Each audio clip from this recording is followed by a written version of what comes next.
Well, good afternoon to you, South Africa, the continent, and the globe.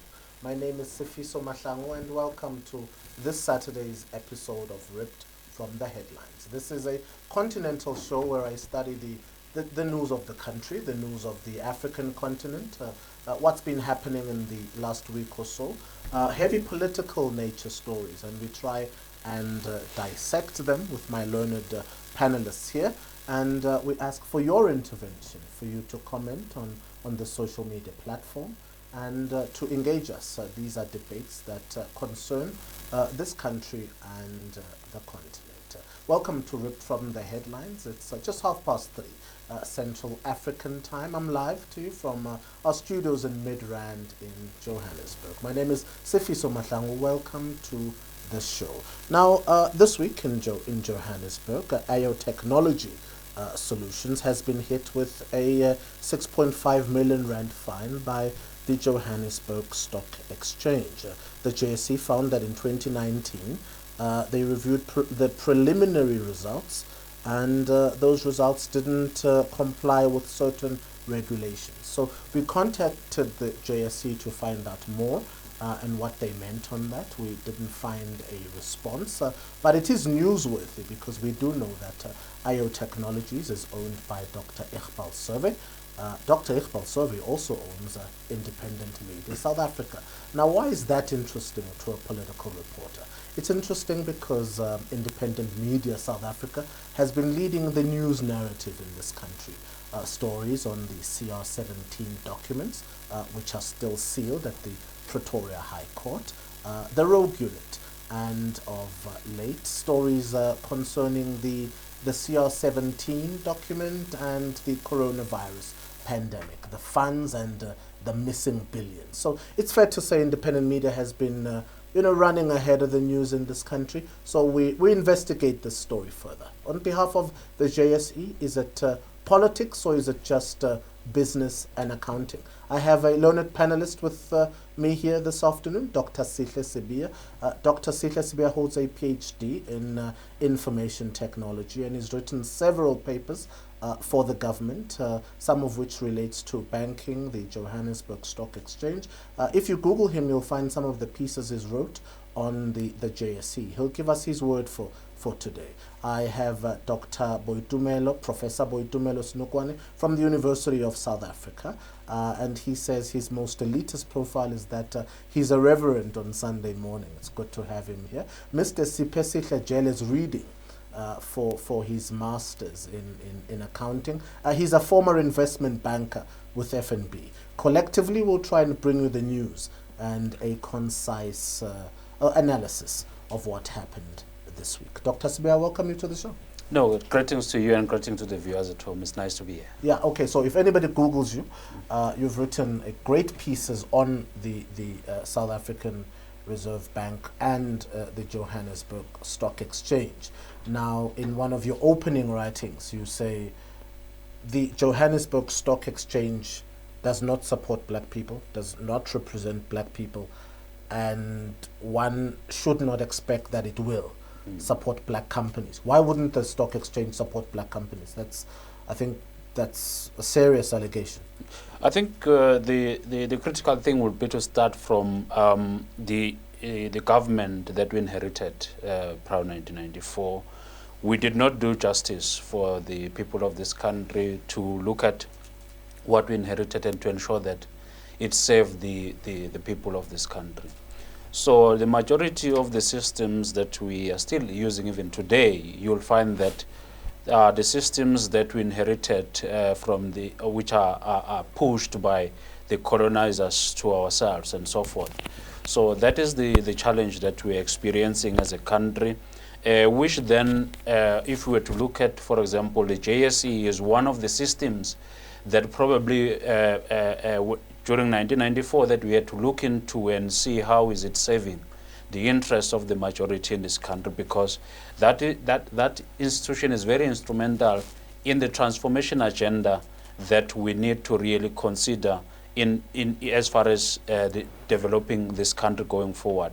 So there are a lot of other things that we have not changed during that period, but my reasoning behind the fact that the black companies seem not to be participating in the JSE is just the stat that is out there by the BBBE commission that says only 2% of the companies that are in there, they are 100% black owned. But then when you look at that, then it shows that that JSE does not really exist in South Africa, because if it exists in South Africa, where the majority of the people here are black Africans, then it's supposed to also be represented in the JSE, but it's not the case. So those are the grounds in which then I find it not really normal to have an institution like that to be existing in South Africa but not serving the interests of the majority. Okay, one of the things you said in your piece you wrote was half the companies listed on the Johannesburg Stock Exchange have less than 25% black ownership, and only 2% are 100% black, according to the BBEE Commission's annual report. The JSE's failure to assist transformation has impacted on the economy and contributed to gross inequality. So there is a report to back up what you're saying. But, but we live in a democratic society. Yes. Why haven't we had these conversations before? 26 years into democracy, we're sitting here saying only 2% of black-owned companies, 100% black, are registered with the JSE. That's alarming. It is very alarming, because we cannot then talk the economic inclusion of Africans if really the institutions like that, they still operate as if they are not operating in South Africa. Institutions that are operating in South Africa, they need to reflect the demographics of this country. And we cannot continue the way we are doing things if we are serious about inclusive economic development of this country. We are still going to be having this problem if we are not really addressing the fundamentals of the ownership of the economy, but also the legal stance in which those institutions are existing, because we need then to say what is governing those institutions for them to operate the way they are operating, because at the end of the day, we cannot be talking something else while we are doing something else. So what do you mean we need to investigate who is behind it? Are you saying the JSE didn't make this decision unilaterally or objectively or independently? What do you mean, who made this decision? We need to get to a point where then we say, what is it that is governing such an institution? And if what is governing that institution is not in the best interest of the people of this country, which at the present moment it is, it needs to change then. Okay. So, Prof, EOH was not fined what IO is fined. You know, out there on social media, you've probably seen reports on the accountability so far as Steinhoff is concerned. Tongaat was fined less than IO, a black company. This should indicate something to us, and I want to get an analysis of this too. What we should perceive as a nation when a company bigger than another of gross and maladministration gets fined far less than a country. Is it politics or accounting?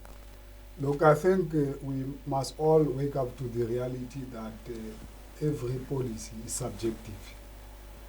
People will always want to argue that you must make a distinction between objectivity and subjectivity. But the reality of the matter is that policies, as objective as one will want them to be, they are drafted by a human being who's subjective. And even in as far as the structures that governs, certain individuals are put in those particular positions. To appoint people in boards or structures, you will think that it's innocent. It's not innocent. People are deployed strategically, positioned to sit at those particular structures. And tomorrow they are the same people who are claimed to be innocent, who will be making decisions based on those particular policies. And remembering that policies are interpreted. And, you know, it's more like going to a disciplinary process, adjudication. The same adjudication body or disciplinary process might come with different outcomes for the same, more or less, merits of the case. But it is because the individuals who are sitting in those particular adjudicating bodies might have different interests. And sometimes we want to make a mistake of wanting to distance them from the processes. For an example, you can take a black person and a white person, how they view, and I think Mandela made that statement during his trial, to say there is a white judge at the court, the outcomes can't favor a black person. Even in terms of economics, business itself, or any judiciary, you can never expect that people who have interest might come out there and have a different outcome for other people. It depends on who's sitting on the chair, who sent that person to sit on the board or that particular structure. And that person will always, as much as we want to claim innocence and neutrality, the reality is that neutrality and innocence are based on who deployed you. So even in this case, we can't expect, there will always be different standards and levels based on whose interest is to be protected or advanced. So even in this case, we shouldn't be hard on ourselves, hard meaning that we should not expect miracles on a process that we know that there are always possibilities to be predetermined in a coffee room or outside of the bottle. So you're saying the committee is captured, basically. The JSE committee is captured.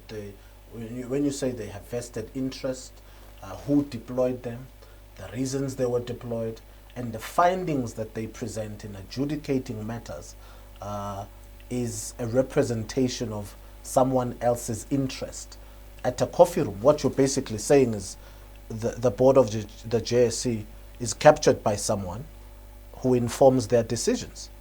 Yes, I think one must always ask the difficult question, who appoints board? And most of the time, there are structures or individuals given responsibility to appoint. And I will not just wake up, appoint a person. People will tell you that if you actually check the boards of business, or even boards in government, most of the time, those people appoint one another to rotate those boards. And that relationship exists beyond even business or politics. Others are even personal. If you check, those people, they might have been doing business before, or they might be relatives, or might have been friends even beyond the boss themselves. So if one wants to be fair, those processes are not innocent or clean as we might wish them to be. That's the nature and reality of our environment. And I think the sooner we wake up to that reality, the better. Not to say that everyone will be corrupt in those particular processes and space, but the reality of the matter is that people are not objective as they ought to be, or think that they will be objective. So us as the media, the fourth estate, has robbed this nation of the truth. But also, Dr. Sibia, you as academicians, you've written a lot of papers with the CSIR. Prof, you sit in the union space, provide lectures at what we consider Africa's greatest university. You've robbed us of that intellectual content. The academic community has not given us these facts. Why do we not read about these things? I think it goes on more or less on what I'm saying. Remember, for an example, the universities themselves, they've got councils. Councils are deployed. To make an example, 4 to 5 members of the university councils are deployed by the Minister of Higher Education. You can't take away that there's a mandate given to those people deployed there. Above that, there'll be people nominated or appointed or elected from business community members or unions or even staff from the university. Those people are not innocent. They come from a particular cultural, political, business background. So you cannot underestimate the influence that they come with into that particular structure. And even academics, they can make noise as they want to. We've seen in recent times, academics are subjected to tribunals, to disciplinary processes for holding a different view other than that of the institution. Mm-hmm. They are then subjected to internal disciplinary processes. Others might be even instructed by council to management outside of offices, indirectly so. And that's why you see that most academics, they make noise only into journals or academic papers, but you'll never see them even going out into media making noise. Because those who have gone to newspapers or even TV, they become subjected to some scrutiny, they are victimized. and eventually they just give up, lock themselves into their coffee rooms, and they do not have any contribution beyond that.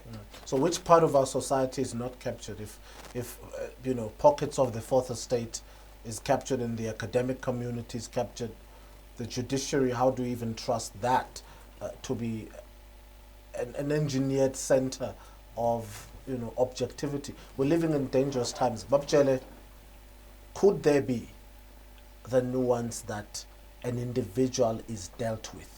And could there be an individual saying, we are going to get them? Most definitely. The issue of capture, if I may go back, is very deep. I've heard people on social media talking about the taxi industry being run by black people. And I say the biggest beneficiaries are the capturers who oversell or overprice the taxis that are used by taxi owners. So it's very deep. And no industry is not captured. All the industries are captured and they are serving our former oppressors. The issue of the JSE, here we are talking about an institution that is prone to racism, purely based on the fact that, if you recall, when South Africa, after CODESA, went to the 1994 elections, the whites who were running the show at the time, they let go of everything, even the presidency, to the ANC, beside the institutions of the finance sector. The minister of the finance sector was left to be a white man. The South African Reserve Bank was led by a person who was leading it during the apartheid time. So this is a sector that is very deeply entrenched racism, because finance decide the future. The people who run the finances run the world, in the same as the land. They use the finances to secure the land and run our lives. So here we are talking about an organization that only spoke once, released a single statement in November 2017 about Steinhoff. There's never been any communication since then to the South Africans. They've since penalized IO Technology for doings which they deem to have been corrupt, or to have hidden certain finances and not paid enough tax in 2018. So what was the agency? If they could not deal with Steinhoff, which was a serious heist, we're talking about serious billions to trillions. So social media is saying, why now? You know, why in this particular season? And why are you dealing with an organization who you say has not met the prerequisite of the JSE, but we don't have a report? Nobody knows what really happened. It's just a vague statement. But with Steinhoff, we know what happened. You know, we know there was billions siphoned, but no one has been brought to account. Should we trust the justice system in this country, Dr. Smith? I think I'll go back to what Prof said, to say the objectivity of individuals is something that probably a citizen of this country need to question. Probably in one of my conversation, I think I said, this country has a lot of information that is not out there in the public, that they need to dig deep to find, so that they can be able to get the truth. We have the media houses and so forth, but probably even social media. But I don't think we are given the information that is relevant for us to be able to decide on most of the things. So which simply means that as citizens, we need them to dig deep to understand and to get information relevant for us to be able to make to take decisions. So if you look at the finance sector and the institutions that are there, exist there, that really supposed to be helping in facilitating the development of this country. We're not there, or there's a lot that still needs to change. If really we were in a position to be able to transform this country, as we speak now, we're supposed to have a well-running post office or post bank that is owned by government on behalf of the people, because I think there's something that as citizens we probably also not, because is more into governance side of things when you look at it. Citizens of this country are the shareholder in the institutions called government. And in there, they have got parliament, which is the board that is looking how the president, which is the CEO of government, is doing things. So in that formation and that governance structure, then you start then to pinpoint and to say where are the citizens in the whole governance structure, which well, is they then don't, yes. they don't know because of a yes. media that will not report. They Yeah. don't know because no one wants to point out that 97% of the JSE is foreign owned. That's a problem, because it seems as if information that gets to be published out there in the main is information that seems to drive a particular narrative on an agenda, which then does not help us, especially if you don't understand that. You might just take the information and consume it as it is, because such information is not out there. I'm looking at somebody that is sitting in Guanongoma or in the rural areas in this country that probably can't read and write, but is being sort of deemed to pay tax at the end of the day, but it does not know how the JSE of this country is running and who is in there and how. But also is to ask the question, who is paying the bill for the JSE? JSE is an institution. What are their services? Who are they serving? And in there, then that's where we are going to be able to get the answers to the question that we are raising today, to say whatever services that we are providing, you then need to be able to ensure that you capture those people that are servicing you, that you are servicing. So how do you make sure that you sustain your client base is in a way that how you are treating those people? So that's where we are today. Okay, you're not inspiring my confidence at our economy right now. Professor Snukwane, should we be concerned about Dr. Sove's life? If you're saying people are sitting there making decisions and saying we're going to deal with this man or this company or his companies or organizations, should we be concerned about him and his well-being in these times? Yes, correct. But remember, it depends on, if you make noise to the status quo, there's always a price to pay. And if you are in business, we know what has happened before. We have certain individuals who have been seen as troublesome to the system. The reality of the matter is that black business will never thrive in a white system. White system has gatekeepers, determines the rules of the game. And it even goes as far as determining the type of treatment and punishment it will give to those who are anti the system. So where we are sitting now, it's a reaction of the system based on his particular contribution in disturbing the system. Because the system has been run smooth, what happens is that in any system where an objection is identified or someone who's troublesome is identified, then the system, it runs more like when the body itself reacts to foreign objects within itself. It reacts naturally to protect itself. So the white system always have got soldiers that guards against anyone who wants to attack it. And we are living in an era where whiteness have seen new opportunity and possibilities, where we see that all people who are seen as enemy of the current status quo will be dealt with. And that's where we are. When did this era start? Look, we must all agree that every Congress of the ruling party will come with new dynamics and developments. And we know what happened after Polokwane. We know what happened after MAHLANGU. We know what happened after Nasrec. In fact, what happened after Nasrec, it's playing itself now. We'll even see more news coming out of St. George's. This is not just a blanket, innocent attack on Sioux. It actually tells us that there is an agenda. Agenda meaning there's been a particular media house identified as a problem. And it must be dealt with. So we are dealing with the repercussions of Nasrec.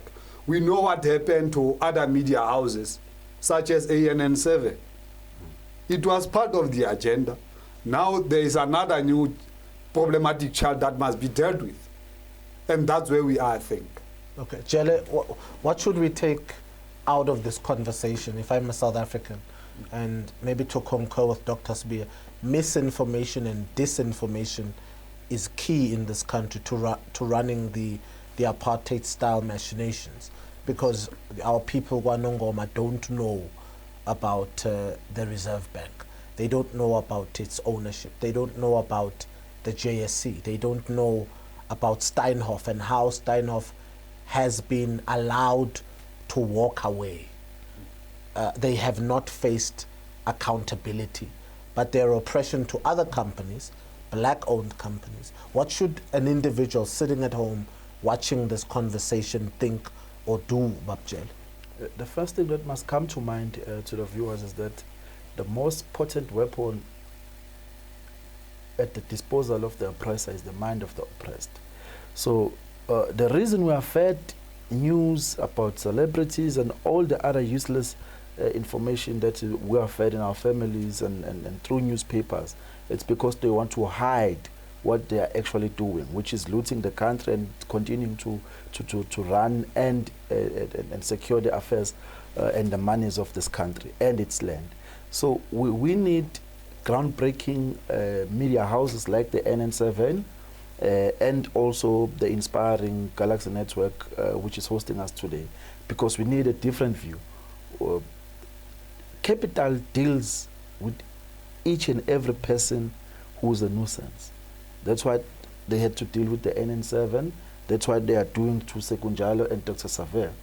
And the attitude is that only when he repents, meaning that only when he plays by their rules will they forgive them, will they forgive him. But isn't it unfair, Babjele, to an employee, when we're dealing with a nation like South Africa, which is the most unequal society in the world?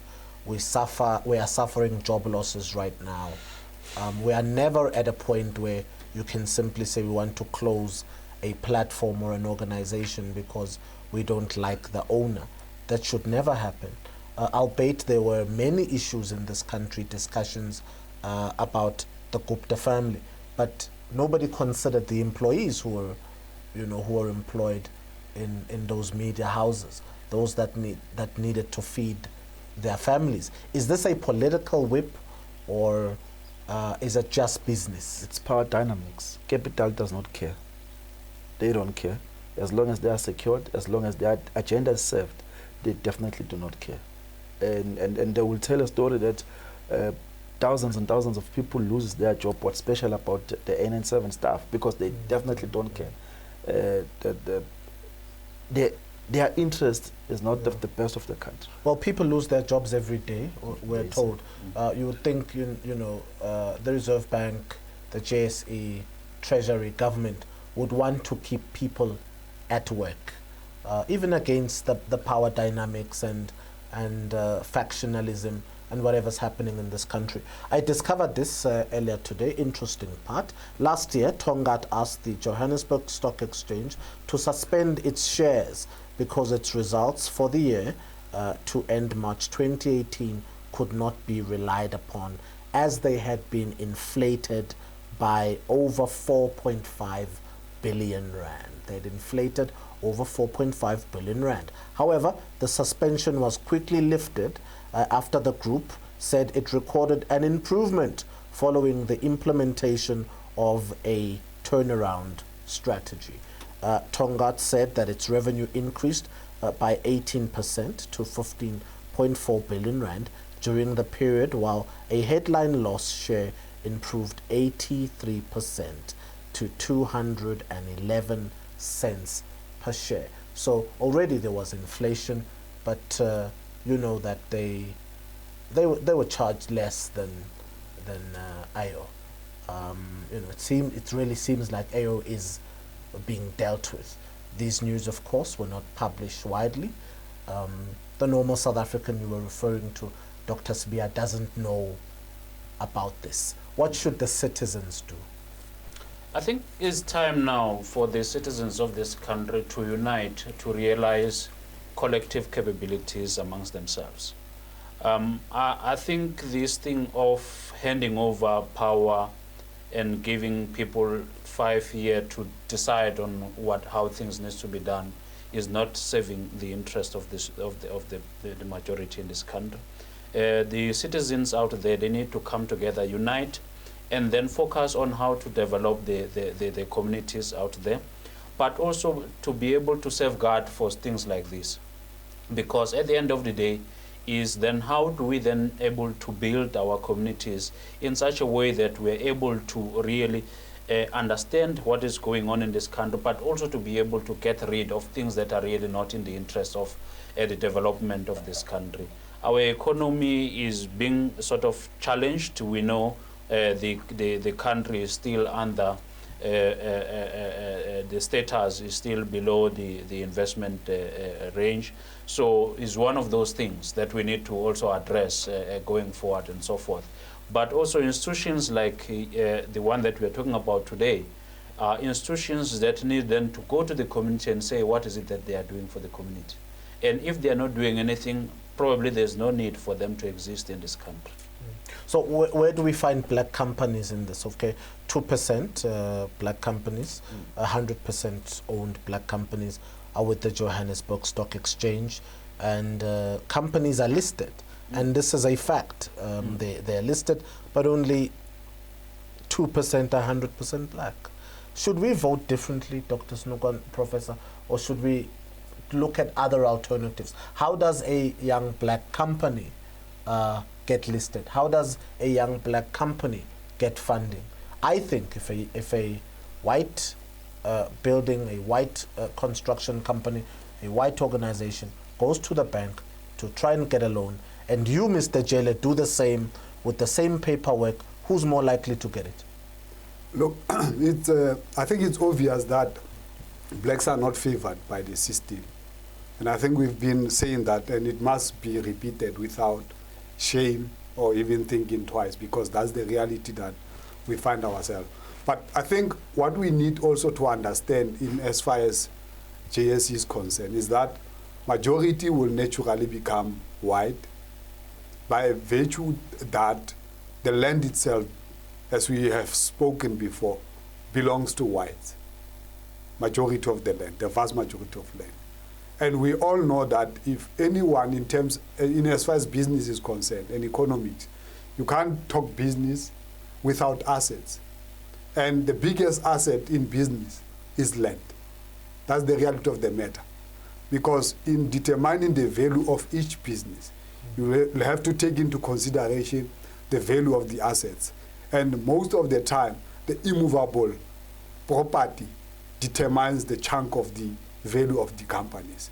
And that's why even the listed companies, if you were to go study them one by one, you will realize that majority of them owns land as the biggest chunk of the asset. Okay. Before we saw that problem of land as an asset, we will always have that problem there. And it's even worse. If you move away from the JSE, take it in the lowest level, even in the tender system. Let's go to perhaps construction business. Construction business, if you were to go and do a research on how many black companies have got grade 8 and 9, you will realize that majority of the companies that are getting tenders in departments of construction in municipalities, they are white. Most of them, they even go into joint ventures with black companies just for the sake of acquiring business, because black business will not qualify for grade 8 and 9. Others might have grade 8 and 9, but in construction they might not have high-rising buildings experience. So they will never build 4, 5-story, 6-story buildings. Therefore, they will not qualify as black companies. Therefore, you will only get white companies with few percentage showing black faces getting those particular business. So what about JSE? If we can't make it at the lowest, what about JSE? What about the rules of JSE? Because if the rules subject you to a particular process, not many black people or black companies will qualify for that. And even if you can make it through the eye of the needle, you are only 1 second away going back to where you are coming from.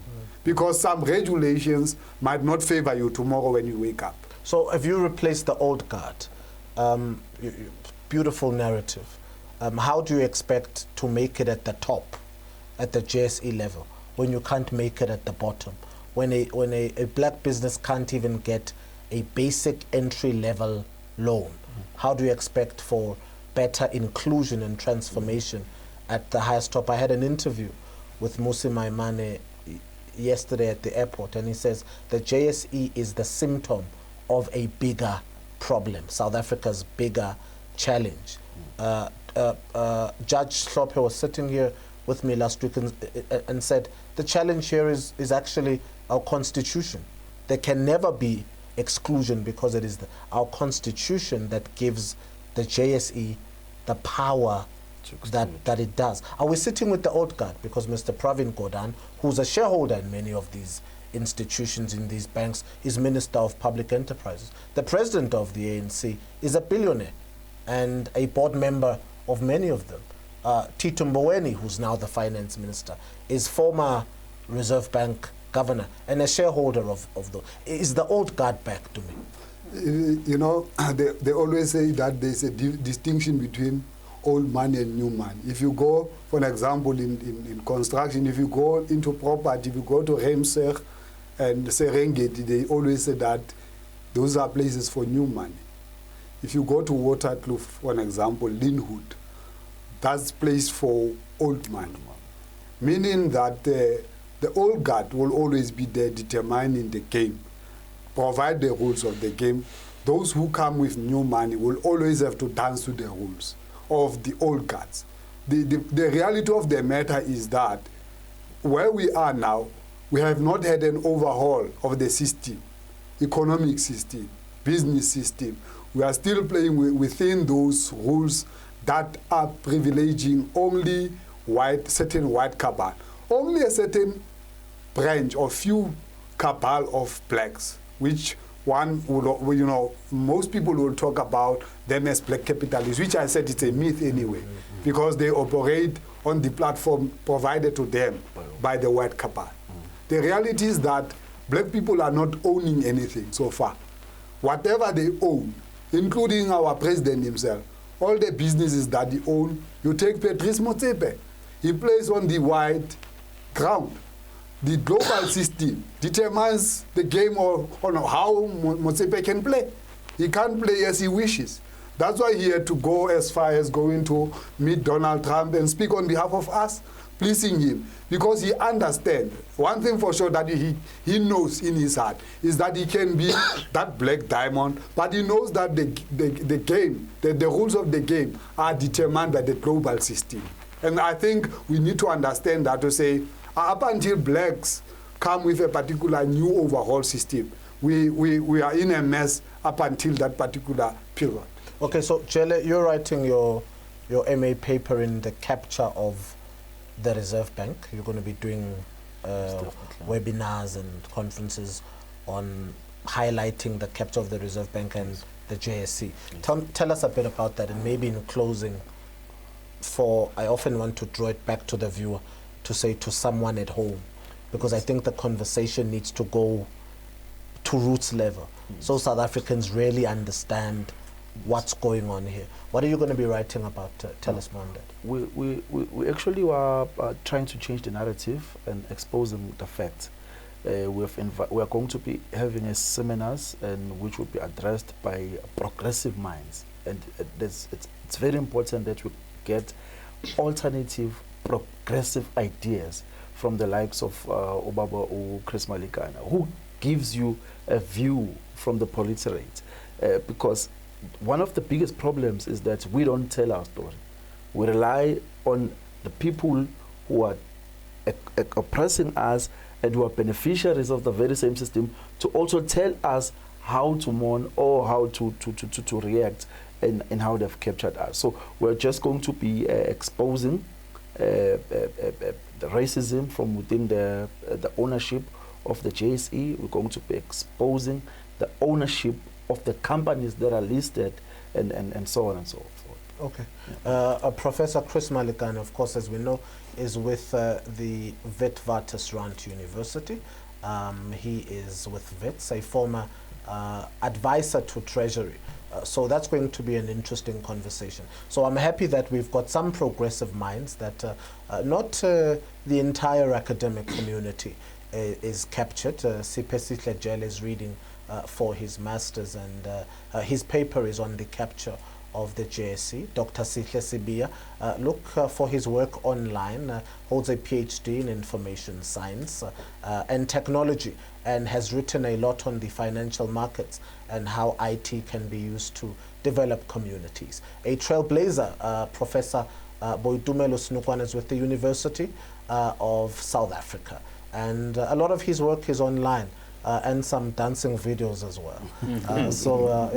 From me in Midrand in Johannesburg, thank you for participating. Drop me your questions, follow me on social media. Let's get this conversation going. Jelle says there's a capture in the Johannesburg Stock Exchange. I do believe, gentlemen, that this conversation shouldn't end here. We need to ventilate more voices. It's our country to lead. My name is SFISO MAHLANGU. Thank you for joining me, ripped from the headlines. See you next week on more topical issues on transformation and taking the African agenda forward. From me, good afternoon to you.